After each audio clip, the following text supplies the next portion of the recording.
Of course, over the weekend, another black child beaten at the hands of the police. Allegedly, the young boy, there was a fight, obviously, and a young boy goes to hand the cell phone to somebody else, and the officer jumps on top of him and beats him bloody. You could see blood pouring from his mouth. I'm heartened by the things I've seen in America, the things we refuse to accept. We refuse to accept that because of your sexual orientation, you can be treated a certain way. We refuse to accept because of your gender, you can be treated a certain way. There was behavior that we never would have seemed to have tolerated before, wouldn't tolerate now, that we always did before. The things you could say to people at work. Yeah. The words you could use, the phrases you could use, the fact that you could cheat and nobody to get your kids into school and nobody would be brought to account. We have changed as a country. Marijuana is accepted now.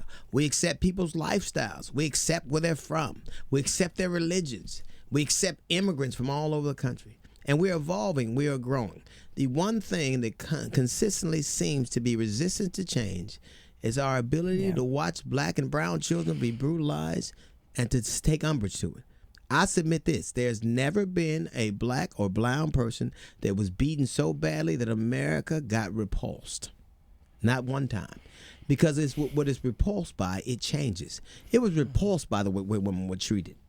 It's repulsed by the way our lesbian brothers and sisters are treated.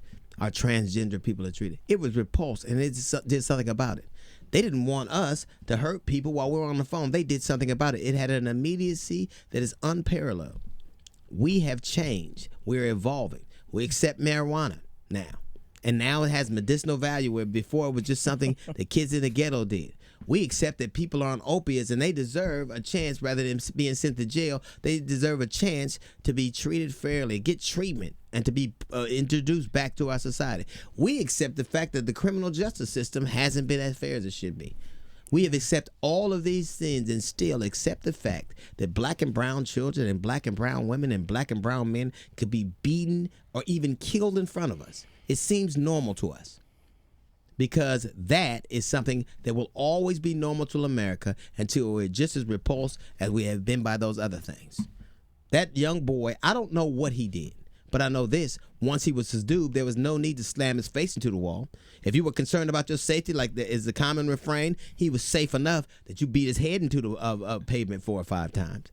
What did you expect him to hear when all he heard was his skull moving around? What is it about our skin that you think is impervious to pain? What is it you think that makes us so different than you?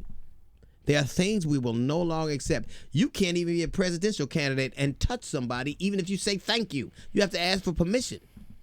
America is evolving, except one aspect seems resistant to change, and that is the idea that we don't deserve what we get.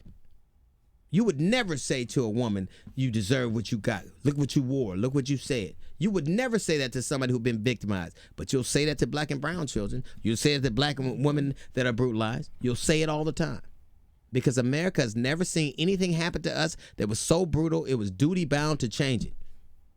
Change has come to America almost in every aspect except the willingness to accept that black and brown people can be killed and nobody being brought to account.